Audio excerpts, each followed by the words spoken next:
سب کو تھوڑی کوئی انویسٹمنٹ کرتا ہے. تو ایمانداری, محنت اور ہنر, اس پہ ایک دو چیزیں پلس کر سکتے ہیں آپ, میں اس کا انکار نہیں کرتا.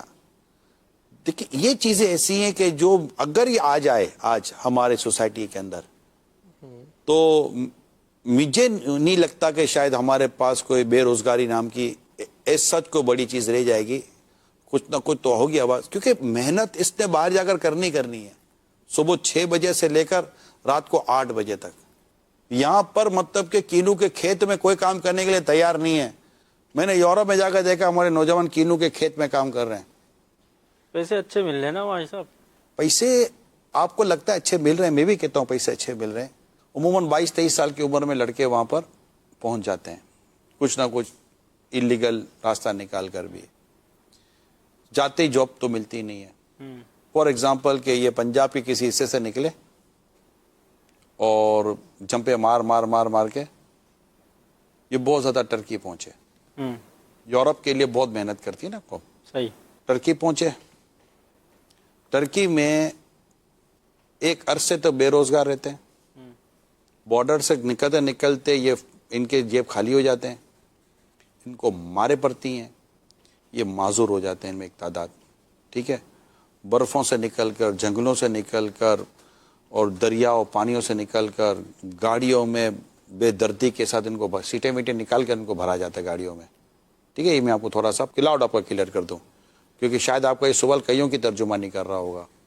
ٹھیک ہے, اب یہ اگر زندہ بچ کر صحت مند اور بغیر کسی اپنے پارٹ آف باڈی کو مس کیے بغیر, ضائع کیے بغیر پہنچ گیا تو یہ بہت زیادہ ٹرکی پہنچے گا.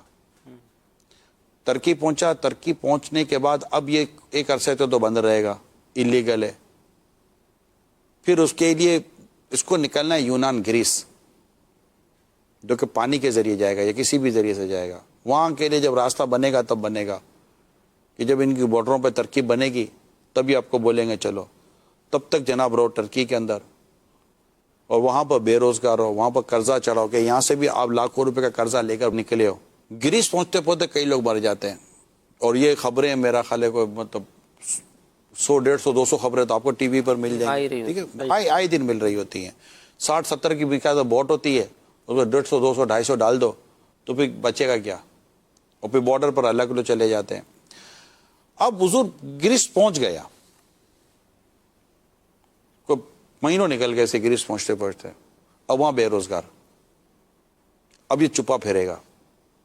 پھر ایک ایسی جگہ اس کو جاب ملے گی کہ جو جہاں یہ ڈرتا ہے ہوگا کہ یار پتہ نہیں پیسہ دے, کیونکہ وہ بولے تو انلیگل آدمی ہے, اور منع کر دے نہیں دیتا پیسہ, تو کس کے پاس جا کر یہ کمپلین کرے گا کہ میرے کو پورا مہینہ کام کیا پیسے نہیں دے. اس کو کیسے پیسے ملتے مجھے پتا ہے. یہ جتنا سیٹ ہے نا, جتنے سیٹ پر ہم اس پر بیٹھے ہوئے ہیں, ٹھیک ہے, اس سے آدھے کمرے میں یہ کس طرح سوتے میں نے دیکھا ہے, اور ان کے باتھ روموں کا حال میں نے دیکھا ہے. اب ان کو مل گیا روزگار. ٹھیک ہے حضور, یہ 5-6 بجے صبح کو ان کو نکالا جاتا ہے اور 7-8 بجے ان کو ڈالا جاتا ہے. اب یہ قرضہ اتارتے اور اپنے پیسے بناتے بناتے ان کے نکل کے 15-20 سال انلیگل رہتے ہیں. جگہ بناتے بناتے یہ گریس سے نکل کر بہت زیادہ اٹلی, اسپین یا تو, لیکن آگے کے لیے تو راستہ کوئی نہیں ہے. کہ ان کو جانا تھا UK, ان کو جانا ہے وہاں پر ناروے, اس طرف فرانس کی طرف, وہاں ڈاکیومنٹس کا پرابلم ہے ان کا. میں وہاں پر جن سے مل کر آیا ہوں ان کا کہنا یہ ہے کہ 25 سے 30 سال لگتے ہیں ہم کو یہاں بننے میں. اب ان کی عمر ہو گئی ہے 50-55 سال کی, جس میں یہ مشکل سے 3 دفعہ گھر گئے, اور پھر بھی کر کسر میں. اور یہ بننے والوں کی تعداد نہ بننے والوں کے مقابلے میں بہت کم ہے. مجھے بتاؤ بھائی کہ اب عمر ہو گئی 50-55 سال کی, ٹھیک ہے, بچے رہ گئے آپ کے پاکستان کے اندر, بلاؤ تو افورڈ نہیں کر سکتے. ایسی صورت حال میں اب آپ نے جو آپ کی جو ایک لائف پلیجر ایریا تھا وہ تو سارا گیا. صحیح. اب وہ ادھر پن کی عمر میں کچھ پیسہ بن بھی گیا تو اس سے آپ نے کیا اپنے لیے لے لیا. اس سے کم محنت ایمانداری کے ساتھ یہاں کرے نا, اس سے زیادہ پیسہ کمائے گا. یہ میں آپ کو بتاتا ہوں, میں ایک بزنس کمیونٹی والا آدمی ہوں, بزنس مائنڈ والا آدمی ہوں, اور کام کاج کاروبار کو میں نے بہت قریب سے اپنے ساتھ دیکھا. میری زندگی ایک کہہ سکتے اس پہ گزری ہے. تو تو اس سے زیادہ آپ بولو یار یہاں تو ہے ہی نہیں تو جناب نصیب تو مقدر، تو نصیب مقدر تو وہاں بھی وہی ہے. تو وہاں فیلئر کا اگر پرسنٹیج دیکھیں گے نا زیادہ ہے. آئے دن وہ نوجوان خودکشی کر رہا ہے، آئے دن نوجوان خودکشی کر رہا ہے، کیونکہ وہ اس کے پاس روزگار نہیں ہے. جب روزگار نہیں ہے تو وہ واپس جا نہیں سکتا، کرے تو کیا کرے، قرضہ چڑھ گیا. 50 یورو میں، کین یو امیجن، 150 50 100 یورو میں آپ کا نوجوان وہاں پر پورے مہینے میں کام کر رہا ہے. اچھا، اس کو ضروری ہے کہ اتنا خطرناک پہلو ہی دیکھا جائے؟ وہ بھی لوگ تو ہیں نا جو کامیاب ہو گئے، تو انسان انہی کو امیجن کر کے بناتا ہے. آپ ان کو امیجن کر کے بنے، آپ کامیاب ہوئے کتنے، یہی تو میں آپ سے پوچھنا چاہ رہا ہوں.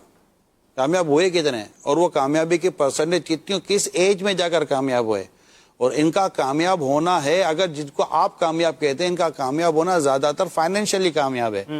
لیکن اس کے بعد جو ان کی فیملی چلی گئی، اس کے بعد جو ان کا جو مذہبی معاملہ تھا وہ جو اتنا ڈسٹرب ہوا، اور جو ان کی دیگر عبادات اور آخرت کی تیاری کے تعلق سے جو کچھ چیزیں تھیں وہ جتنی کمپرومائز ہوئی ہیں، اگر ان سب کو ایک طرف رکھو نا تو میکسیمم 100% نہیں، میں کہہ میکسیمم لوگ لاس میں. تو جو چیز کا پرسنٹیج ہی میکسیمم لاس میں آ رہا ہے تو اس طرف جانا کیسا. اب آپ کی قوم جاتی ہے پاسپورٹ پھاڑ دیتی ہے، ہانگ کانگ پہ جاتی ہے پاسپورٹ پھاڑ دیتی ہے، اور جناب وہ پناہیں لے لیتی ہے، یہ لے لیتی ہے، وہ لے لیتی ہے. پھر جو حال ہوتا ہے ہمیں پتہ ہے، ایمانیات خطرے میں پڑ جاتے ہیں، ان کے دین خطرے میں پڑ جاتے ہیں، اولادوں کا مسائل الگ ہو جاتے ہیں. ماشاءاللہ اس دن پورا خوشگوار لمحات مفتی قاسم صاحب، میں نے ان کے زمانے طالب علمی کے بارے میں سوال کیا تھا تو انہوں نے بڑی خوبصورت بات کی تھی. ہمارے استاد صاحب نے ہمیں توکل پہ درس دیا، اور درس دے کر پھر آگے جو مفتی قاسم نے کہا نا کہ دین کی خدمت کرنے والے کے لیے کس طرح اللہ تعالیٰ اس کے رزق میں اور اس کے معاملات میں وسعت دے دیتا ہے. یہ پوری مفتی قاسم بہت اچھی وضاحت کی. اس پر میں نے سوال کیا تھا، اب آپ مجھ سے کرتے ہو، میں نے وہاں سوال کیا. میں سوچا تو مفتی صاحب جب اتنا واضح کلیئر میسج ہے اور یہ ہو جاتا تو پھر لوگ اس طرف کیوں نہیں آتے. تو مفتی صاحب نے اس پر بہت خوبصورت بات کی. آپ نے فرمایا کہ چونکہ یہاں پر نفس کو قربان کرنا پڑتا ہے اور لوگ کچھ کمانا چاہتے ہیں لیکن زندگی کا ایک انداز وہی رکھنا چاہتے ہیں، جس کی وجہ سے پھر وہ اس طرف نہیں آتے، اور اس طرف نہیں آتے تو وہاں بیچارے یہ پریشان رہ جاتے ہیں. یہ جو